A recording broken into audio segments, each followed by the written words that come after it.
Allez, on va enchaîner avec le dernier sujet de la soirée. On va passer en mode basketball, playoff, ouais, basketball N1. Et bien, c'est l'actu de ce soir.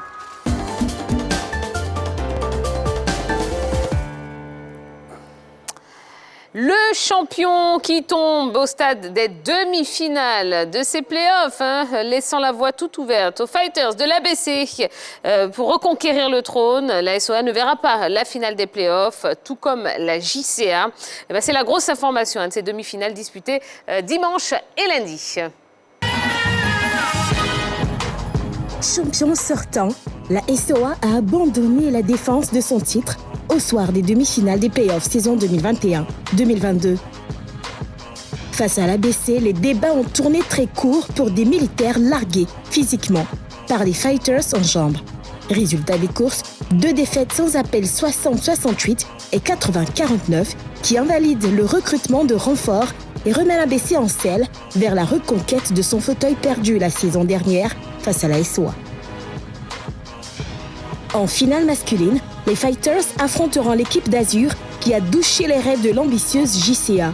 Loin de leur performance de la saison régulière, Keyon Jones, Patrick Tapé, Foulan Ganga et Mohamed Karaboui ont fait grise mine sur les 2 matchs face à des Azuréens ultra agressifs.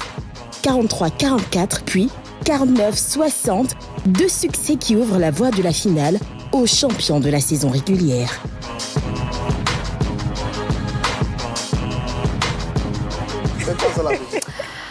Alors, la première question, la défaite de la SOA, est-elle une surprise en tant que telle ou finalement, est-ce que c'était pas un peu prévisible, Yellow? C'était très prévisible, en tout cas, par rapport au début de la saison. On sentait que la SOA n'avait pas les ressources pour pouvoir arriver en finale, vu les différentes rencontres de la SOA. Par rapport aux différents outsiders, on a parlé de Warriors, il y avait Azur qui est bien évidemment le favori, mais face à la SOA a véritablement mordu la poussière face à de toutes petites équipes, surtout face aussi à l'IVSTP qui l'a mise aussi en difficulté. Donc pour moi, c'était un effectif qui n'allait pas certainement arriver en finale. On parlait tantôt de sa campagne du côté de la balle où la SOA n'a pas eu de très grands résultats. Aussi du côté de son recrutement, il y a eu des recrutements mais qui n'ont pas été,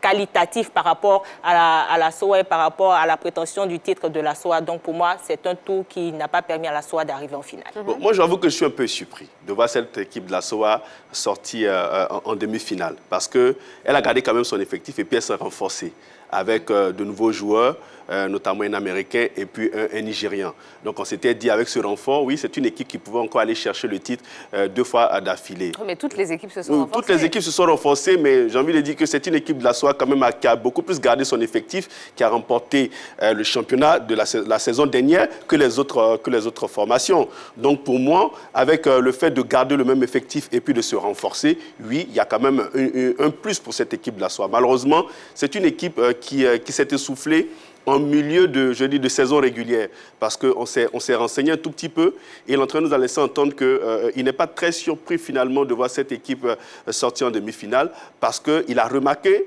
qu'il y a une cassure au niveau du groupe lors du match retour face à l'ABC, où l'équipe a perdu. Et il y avait une désunion dans cet effectif, donc faillite collective, malheureusement pour cette équipe de la SOA. Et bon, ça a produit le résultat qu'on a vu aujourd'hui. D'accord. Allez, la question LGT, êtes-vous surpris par l'échec de la JCA et de la SOA?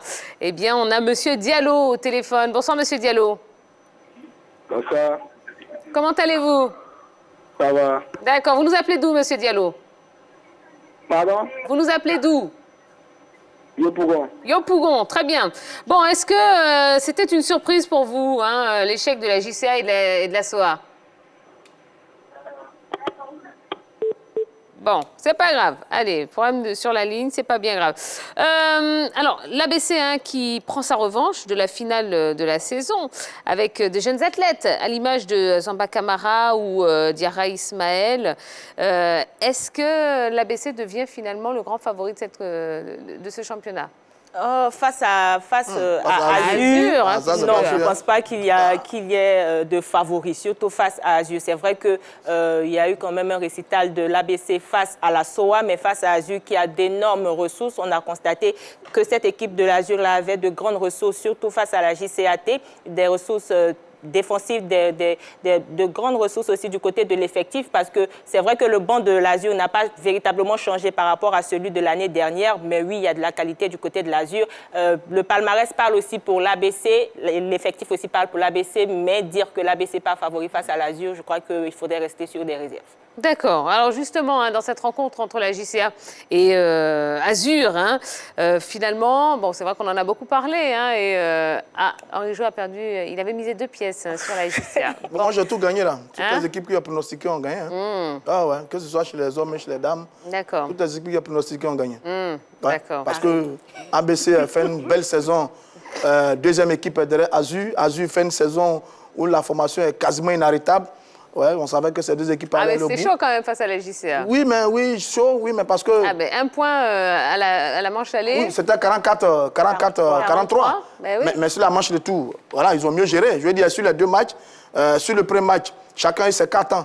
2 cartons pour l'équipe de Azur, 2 cartons pour l'équipe de la JCA. Mais sur le second match, Azur a eu 3 cartons. La JCA a eu un seul carton. Donc l'équipe d'Azur est vraiment en pleine forme. Sur l'ensemble de la compétition, c'est une seule défaite en 23 matchs, 24 matchs, c'est une seule défaite pour l'équipe de Azur. Donc, ça vous dire que cette équipe-là, elle écrase tout. Elle a son coach Koné, qui est le meilleur coach de la saison. Donc, c'est une équipe d'Azur qui, à mon avis, est en pleine forme et qui va très, très loin. C'est vrai que l'ABC fait une très belle saison derrière Azur avec Konaté Stéphane. Malgré toutes les recrues, c'est le meilleur Konaté Stéphane, le meilleur marqueur de la saison avec environ 20 points par match. Garçon exceptionnel, mais cette année, ça ressemble à l'année des Azur. À mon avis, Azur va aller très très loin dans cette finale face à l'équipe de ABC. Alors, dans la saison régulière, hein, Azur a battu l'ABC en aller et en retour. Est-ce qu'après ces demi, l'équipe vous semble affûtée pour refaire le coup à l'ABC ? Oui, l'équipe a la possibilité de faire encore le même coup à l'ABC. Son entraîneur nous a laissé entendre que c'est vrai, eux, aujourd'hui, ils respectent beaucoup cette équipe de l'ABC au regard de son statut, de son palmarès et du vécu dans ce championnat. Maintenant, c'est une équipe de l'ABC quand même qui a de très grands talents et il met sur le collectif, cette équipe d'Azur. Il nous a laissé d'ailleurs entendre une chose. Il a dit une équipe avec une meilleure attaque peut gagner un match, mais une équipe avec une meilleure défense peut remporter un championnat. Et ça, j'ai envie de dire, c'est une de ces paroles très souvent qu'il sort à ses joueurs. Donc, c'est une équipe d'Azur très sûre d'elle, concentrée et disciplinée, et qui va aller chercher cette formation de l'ABC. Donc, attention à cette équipe de l'ABC, rien n'est gagné d'avance. Chez les dames, on assistera à un remake de l'année dernière avec une finale donc ABC-SOA. La SOA a facilement sorti NCA, un champion en titre, quand ABC a dû recourir à la belle pour se défaire du CSAT. Tableau final logique pour vous ou pas, Roger Stéphane? Oui, je pense que ce sont les 2 meilleures équipes de la saison qu'on a, qui ont passé facilement le cap des demi-finales, avec également la saison régulière. L'ABC, c'est 3 défaites seulement sur l'ensemble de la saison. Pareil pour l'équipe de son adversaire. Si on ajoute les play-offs, plus ces 2 équipes avec un effectif assez intéressant.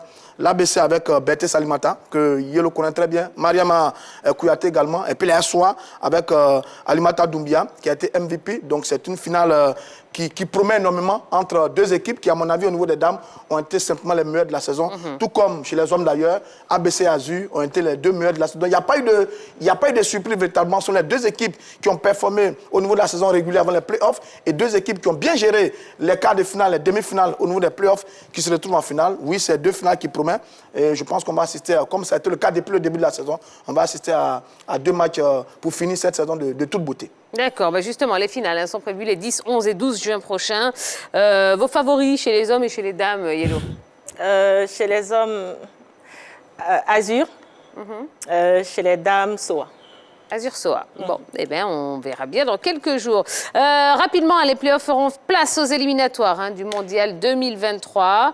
Les joueurs convoqués commencent déjà à arriver à Abidjan avant la préparation en Tunisie. C'est le cas de Ima Seydou, pivot des éléphants, qui est arrivé hier soir à Abidjan. Écoutez, ça y est là, pour tous les amoureux de basket, c'est bien là, ça y est, ça commence à... On y est presque là, cette fenêtre qui va se dérouler ici à Abidjan. Oui, on est impatient de voir les vice-champions d'Afrique évoluer en terre ivoirienne parce qu'on ne les a pas encore vus évoluer en terre ivoirienne depuis leur place de deuxième à l'Afro-Basket. Et donc, déjà, savoir qu'on a quelques joueurs convoqués commencent à arriver, ça fait saliver. Et puis, on est tout de suite, on attend tout simplement que le mois de juillet arrive pour voir cette équipe-là prester du côté du dôme du Palais des Sports de Trècheville. Et on va tout faire pour les avoir sur le plateau de la grande team. Ouais, on va travailler. On va... Comptez sur vous. Sur qui? Sur vous. Sur qui? Sur vous. Sur la fédération. Oui, sur la fédération qui va... On va tout faire pour les avoir. Elle manage tellement bien. Oui. Suivez mon regard. Ouais, mais bon, ils sont... mais ils regardent beaucoup la grande team, en fait. Voilà, ils aiment beaucoup l'émission. Je peux creuser mon management là. Voilà. Merci. Merci. On vous attend au basket. On vous attend au basket. Stéphane. Allez, c'est la fin de ce numéro de la Grande Team. Merci d'avoir passé cette belle soirée en notre compagnie. On espère que vous êtes bien amusés. Le temps pour nous de se reposer un petit peu et de revenir très en forme demain. On va tout simplement vous souhaiter une excellente fin de soirée. Passez une belle journée demain. Oui, il y a une journée productive. C'est très important. Et puis, on se donne rendez-vous demain soir à partir de 20h30 sur la 3. Bisous. Bye bye.